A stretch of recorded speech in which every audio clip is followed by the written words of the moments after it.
죽음에 관한 한 우리에게 허락된 참된 소망이 무엇이냐면, 우리의 육신이 설령 죽는다 할지라도 우리가 예수 그리스도 안에 있으면 어떻게 된다는 것입니까? 다시 살아난다는 것이요. 다시 살아날 때에는 누구처럼 변화된다는 것이에요?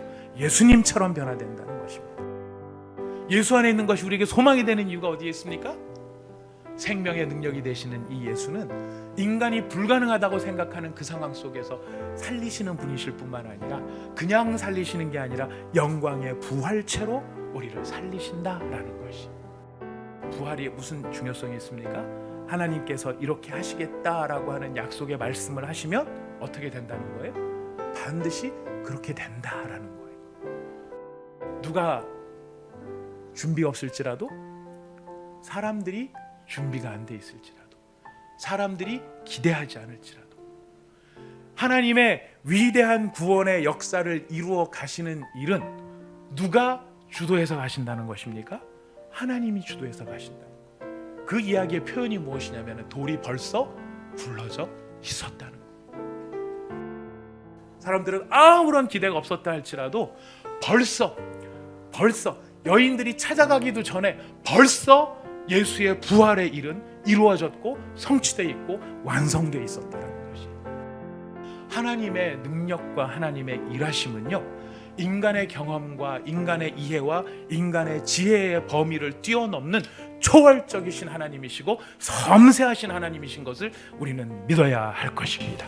왜냐하면 성경이 우리에게 말씀하시는 하나님의 하나님 되심이기 때문에 그렇습니다. 돌은 벌써 굴러져 있었다.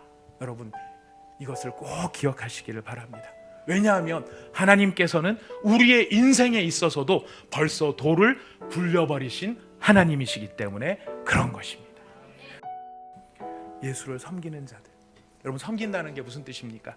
예수님을 사랑하고, 예수님을 신뢰하고, 예수님을 기뻐하고, 예수님을 즐거워하는 것이 예수님을 섬기는 것이죠. 그 뜻을 다 모른다 할지라도, 그 의미를 다 파악하지 못한다 할지라도 예수를 섬기는 마음이 우리 가운데 있다면, 그를 사랑하고 그를 즐거워하고 그를 기뻐하는 마음이 우리 가운데 있다라면 우리는 그의 주권의 경이로움을 목격할 수 있게 된다는 것입니다.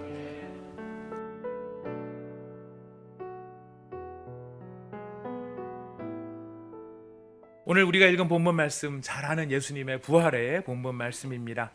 그 예수님의 시신에 향품을 바르고 싶어서 무덤을 찾아갔던 여인들의 이야기가 여기 기록이 되어 있습니다. 이 여인들이 아침 일찍 찾아가 보니까 이분들이 발견한 게 있습니다. 제일 먼저 발견한 것은 무엇이냐면, 무덤 입구를 막고 있던 심이 큰 돌이 있었다. 근데 그 돌이 어떻게 되어 있는 걸 발견했죠? 벌써 굴려져 있는 것을 발견합니다. 여인들이 굴러낼 수 없었던 돌이었고요. 누군가가 벌써 그 돌을 굴려버린 그것을 발견합니다. 그래서 무덤의 입구가 열렸기 때문에 이 여인들은 무덤 안으로 들어가 볼 수 있었는데요. 그 안에서 누구를 발견하게 되죠? 흰 옷을 입은 한 청년을 만나게 됩니다. 그리고 그 청년이 전하는 말을 듣게 됩니다. 그 청년이 뭐라고 얘기하느냐면, 놀라지 말라라고 이야기합니다. 놀라지 말라. 이 놀라지 말라, 첫 말이 놀라지 말라, 놀랄 만한 상황이죠. 무덤 문은 열려 있고 흰 옷 입은, 이른 아침 무덤 안에 들어갔는데, 무덤 안에 사실 다른 조명 장치가 있다는 얘기가 없어요. 여자들이 횃불을 들고 갔다는 얘기도 없고 등불을 들었다는 얘기도 없고요. 그 가운데 무슨 전기가 켜져 있는 것도 아닌데, 그 모든 무덤 안에 있는 상황들이 다 보이는 거예요. 와서 이 누운 자리를 봐라 뭐 이러면서 다 그 안에 있는 모습이 보여지는데, 그 광채가 어디서부터 나왔을까 생각해 보면 어디서 나왔겠습니까? 바로 그 흰 옷 입은 청년의 바로 그 자신에게서 나오는 광채, 그 광채를 우리는 짐작해 볼 수 있습니다. 참 놀라운 것은 바로 이렇게 놀라지 말라라고 하는 말은 이때만 주어진 것이 아니라 성경 전체를 찾아보면은요, 하나님께서 은혜를 주는, 하나님의 은혜를 입은 사람들에게 주시는 하나님의 평안의 메시지가 놀라지 말라라는 말로 시작할 때가 많다는 것입니다.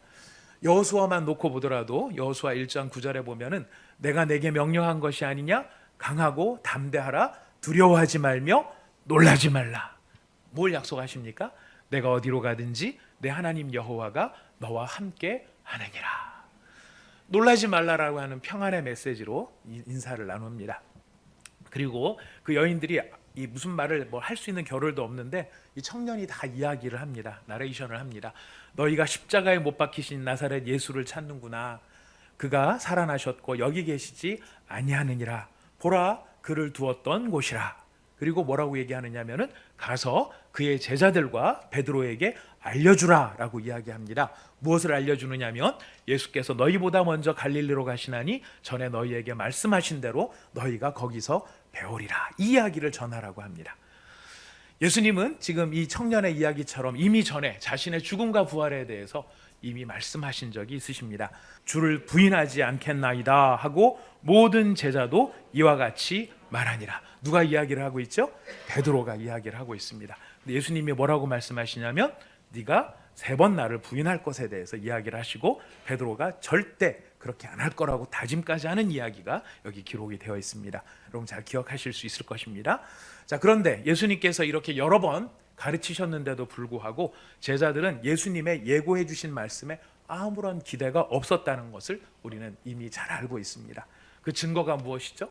아무도 기대가 없었다는 증거? 딴 거 아닙니다. 아무도 안 간 거 보면은 아무도 무덤을 찾아가지 않은 걸 보면 아무도 예수님께서 예고하신 그 예고편을 마음에 담아두지 않고 있었다는 것을 알고 있습니다. 여인들이 찾아온 이유도 부활하신 예수님을 다시 살아나신 예수님을 만나러 온 게 아니고 지금 뭘 만나러 왔죠? 시신을 만나러 온 거예요. 시신을 만나서 시신의 발을 향유를 지금 가지고 왔는데 정말 예수님이 살아날 걸 믿었다면 뭘 가지고 왔어야 될까요? 입으실 옷가지를 가지고 왔었어야죠. 그죠? 수의를 다 입고 계셨는데 예수님 진짜 살아날 줄 알았더라면 예수님 살아나신 예수님께 입힐 옷을 가지고 왔어야 되는데 옷이 아니라 향품을 가지고 왔어요. 그러면 아무도 기대가 없었다는 것입니다. 자, 그런데 천사가 이 청년이 지금 뭐 다시 살아나리라라고 하는 이야기를 지금 이 여인들한테 다른 사람한테 이야기를 해주라고 하는데 이 성경에 이렇게 기록이 되어 있습니다. 그의 제자들과 베드로에게 알려줘라 이렇게 되어 있습니다. 왜 베드로를 콕 집어서 이야기를 할까요? 왜 베드로를 콕 집어서 이야기하는가? 사실 예수님께서 무언가를 예고하시면 그 예고하신 대로 반드시 이루어지고야 만다는 것을 직접 몸소 처절하게 경험한 사람이 누굽니까? 베드로예요. 예수님의 돌아가심의 사건이 예고되었을 뿐만 아니라 3번 부인할 사건까지도 예고해 주셨고 그 예언의 말씀대로 배반한 게 누구예요? 베드로예요. 베드로는 예수님이 이렇게 말씀하셨고 말씀하신 대로 된다라는 사실을 안 사람이에요.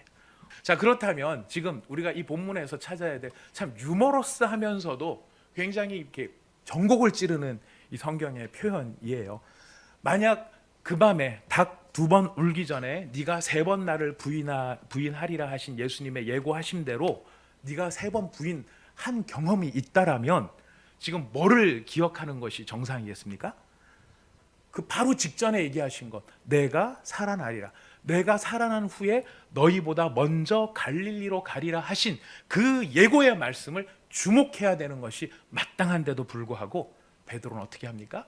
아무 기대가 없다 보니 다시 살아 부활하신 예수님을 맞이할 준비가 되어 있지 못했다라는 것입니다.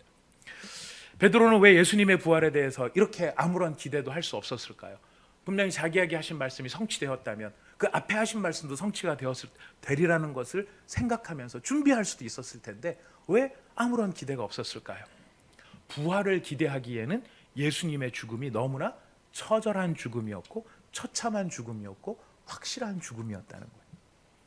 여러분, 사람이 간혹 죽었다가 살아나는 케이스들이 있지요. 여러분, 근데 그렇게 간혹 살아나는 사람이 있을 수 있는데 그런 사람들은 주로 어떤 사람이냐면 사실은 멀쩡해야 살아날 수 있어. 심장마비로 죽었다든가 육체의 상태가 비교적 온전한 죽음이었다라고 한다면 혹시나 하는 기대를 가져볼 수 있었을지 모르지만 베드로는 이야기를 듣고 제자들은 다 눈으로 봤어요. 뭘 봤냐면 예수님의 옆구리가 창에 찔려서 심장이 터져버렸다는 것을 보았어요.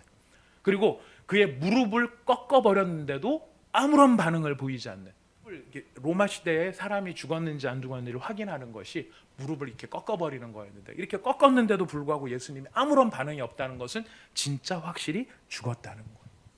그런 예수님이 다시 설령 영혼이 돌아온다고 한들 그 육체의 생명이 지속될 수 있다고 판단할 수 있겠습니까? 못하는 거예요.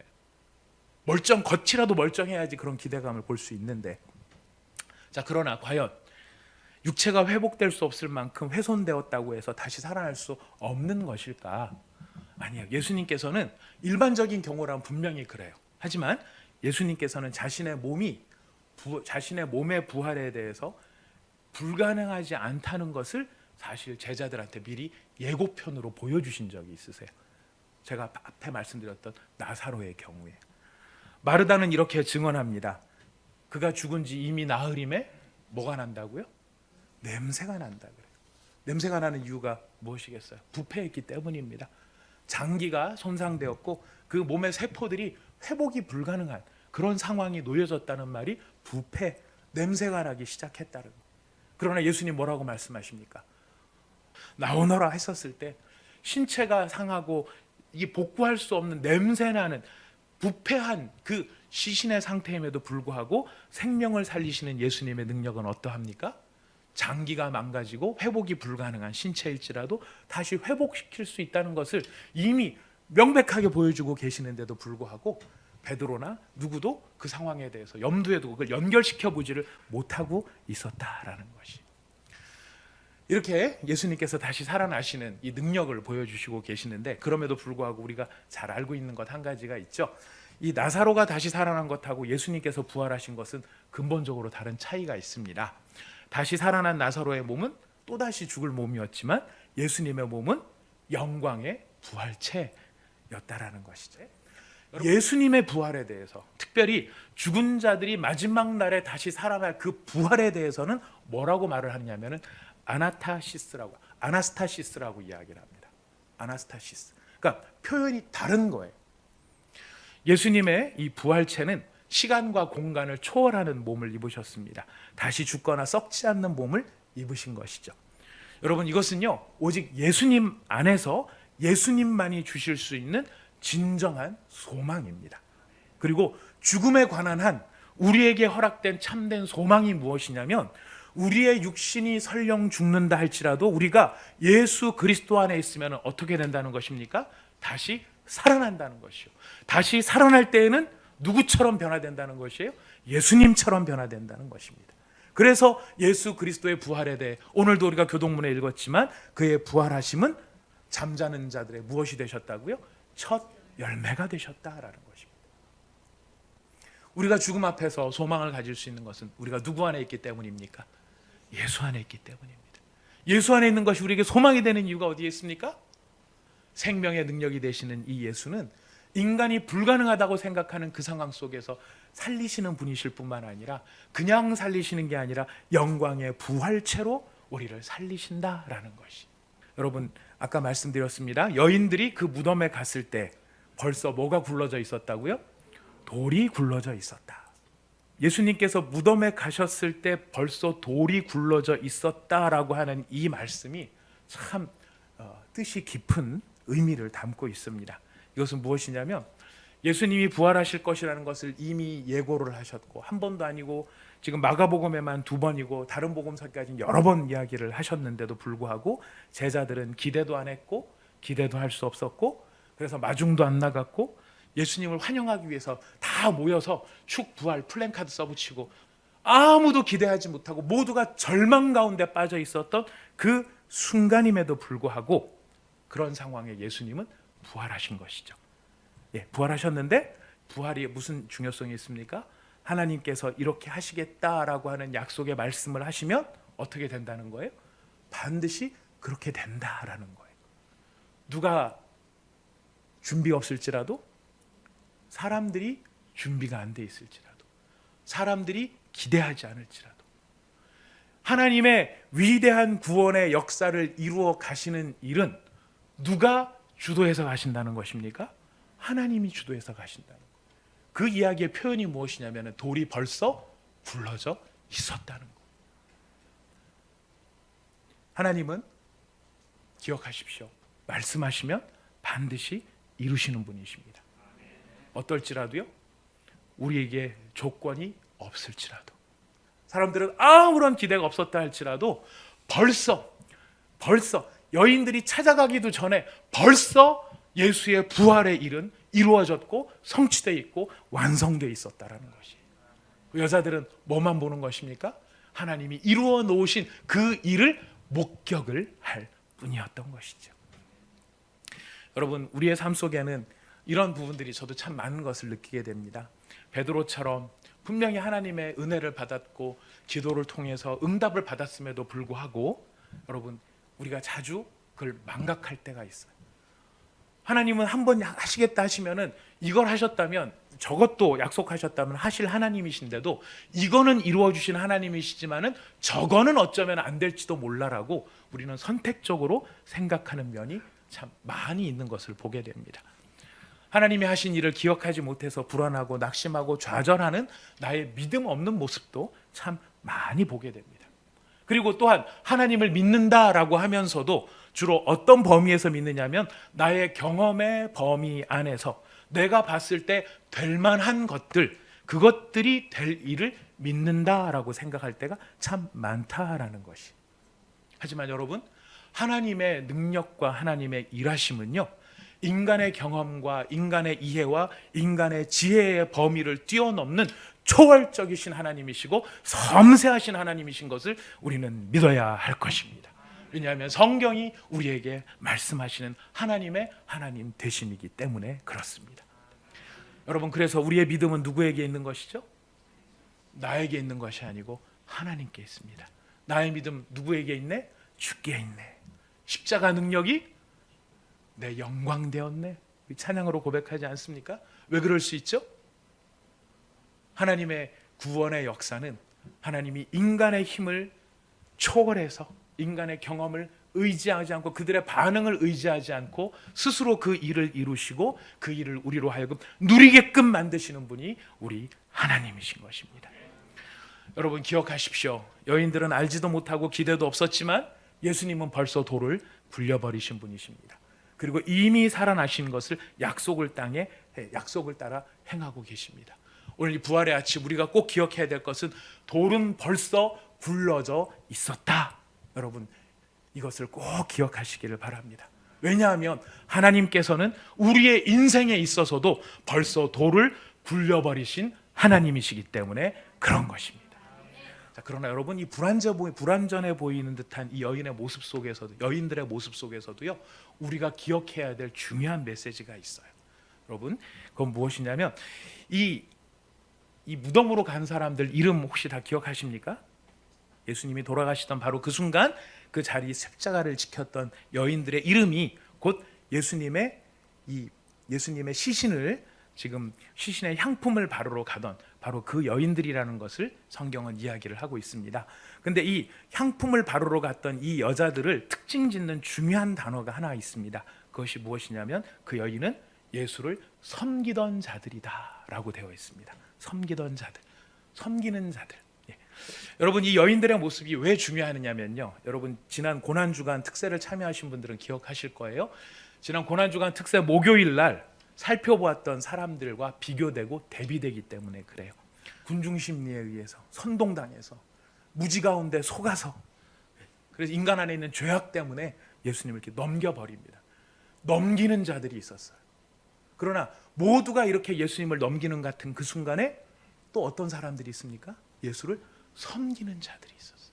섬기는 자들. 예수를 섬기는 자들. 여러분, 섬긴다는 게 무슨 뜻입니까?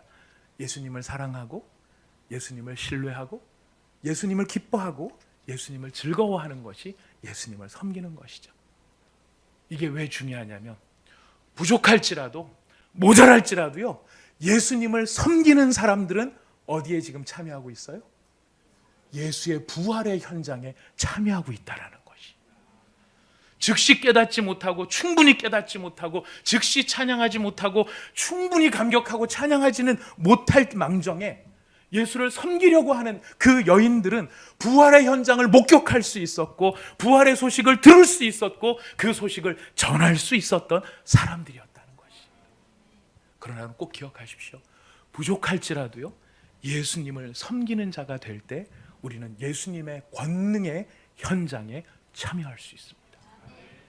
그 뜻을 다 모른다 할지라도, 그 의미를 다 파악하지 못한다 할지라도 예수를 섬기는 마음이 우리 가운데 있다면, 그를 사랑하고 그를 즐거워하고 그를 기뻐하는 마음이 우리 가운데 있다라면 우리는 그의 주권의 경이로움을 목격할 수 있게 된다는 것입니다. 여러분의 삶의 자리에서 선포하십시오. 여러분이 살고 있는 삶의 현장에서 여러분의 마음을 다하여 우리의 부족함이 있을지라도 온 마음을 열고 하늘 문을 여시고 생기를 불어넣어 주옵소서. 여러분, 그 선포가 이루어지고 예수님을 섬길 때 바로 우리의 삶의 그 자리에서 무엇이 일어나게 될까요? 이미 돌을 굴려버리신 하나님의 구원의 역사의 경이로움을 우리는 체험하고 우리는 경험하고 우리는 누리게 될 것입니다. 이제는 우리가 오늘 이 말씀을 들었으니까 나의 이익 때문에, 나의 형편 때문에, 나의 상황 때문에 예수를 넘기는 자가 되는 것이 아니라 예수를 사랑하고 예수를 기뻐하고 예수를 즐거워하기 때문에 예수를 섬기는 자들이 되기를 축복합니다. 축복합니다. 우리가 그렇게 예수를 섬길 때에 우리의 상상과 우리의 경험과 우리의 한계를 뛰어넘어 망가진 육체를 새롭게 하실 수 있는 예수의 생명의 역사, 구원의 경이로움이 우리 앞에 펼쳐지는 것을 우리는 목격하게 될 것입니다. 이런 모든 상황 속에 막 이 사람들이 어떻게 하지만 여러분, 오죽하면 그러겠습니까? 참 처절한 인간의 모습들을 보게 돼요. 자, 그러나 그 처절한 모습만이 우리가 볼 수 있는 전부가 아니에요. 우리 크리스찬들은요, 무엇을 볼 수 있느냐면 이 전 세계적으로 벌어지고 있는 이 엄중한 상황 속에 무한한 권능으로 그가 뜻하신 바를 이루기 위해서 지금 역사 가운데 일하고 계시는 준엄하신 하나님의 섭리를 우리는 느끼게 된다라는 것이, 우리한테는 두려운 모습일지 모르지만은요, 하나님은 하나님의 선하신 작정하신 뜻을 위해 지금 일하고 계시는 거예요. 여러분, 이 정도 일에 하나님께서 이렇게 하신다라고 마지막 심판날 우리가 하나님 앞에, 하나님의 보좌 앞에 서게 되는 그날 우리가 경험해야 될 일들은 어떠할지 여러분, 우리 감히 상상도 할 수 없는 거거든요. 하나님은 이렇게 준엄하신 섭리를 우리 가운데 나타내 보여주고 계십니다. 그럴 때 이런 섭리 앞에서 우리 예수님을 섬기는 사람들은요, 비록 내가 깨닫는 것이 더디고 내가 깨닫는 것이 부족하고 내가 깨닫는 것이 모자라고 그 깨달음을 다 기억하지 못하는 연약함 속에 이미 돌을 굴려 버리셨음에도 불구하고 그것을 기뻐하기보다는 두려움과 걱정과 내가 가지고 있는 염려 속에서 벗어나지 못하는 모습, 그런 모습이 설령 우리 가운데 있다 할지라도 그런 우리가, 그런 내가 예수님을 섬기며 예수님을 기뻐하고 예수님을 즐거워하고 예수님을 사랑하는 마음의 중심이 우리 가운데 있다면 하나님께서 하나님의 영광을 위해 이루시는 하나님의 구원의 역사를 보게 하실 것입니다. 오늘 시간 부활의 아침을 맞이하면서 우리 하나님이 어떻게 주권적으로 역사하시는가를 우리는 보았습니다. 여인들은 근심과 걱정에 누가 돌을 옮겨줄까라는 것만, 돌아가신 예수님만 생각하면서 그 자리에 갔지만 인간들의 형편과 처지에 아무것도 구애받지 아니하시고 하나님은 약속하신 말씀을 따라 벌써 인간들이 도착하기도 전에 이미 돌을 옮겨 버리셨습니다. 부활하셨습니다. 하나님이 하시고자 하시면 하나님은 하실 수 있고 그 일을 이루십니다. 이제 그런 위대하신 주권자 되시는 하나님을 우리가 마음에 새기면서 우리가 과연 어떤 자가 되어야 할 것인가, 예수를 나의 삶의 형편 때문에, 내 삶의 이익 때문에, 돈 때문에, 명예 때문에, 시기심 때문에, 나의 죄된 본성 때문에 예수님을 넘겨버리는 자로 살아갈 것인가, 아니면 내가 부족하고 연약하고 모자라지만 예수님을 기뻐하고 즐거워하며 그를 섬기는 자로 살아갈 것인가. 주여, 내가 끝까지 그의 무덤에 찾아가 실망을 안고 그의 무덤에 찾아갈지라도, 부족한 모습으로 찾아갔을지라도 부활의 영광에 참여할 수 있는 예수님 섬기는 자 되기를 원합니다. 주여, 우리를 인도하여 주시고 우리에게 믿음을 더하여 주옵소서. 우리 같이 주님 앞에 기도드리도록 하겠습니다. 하나님 아버지,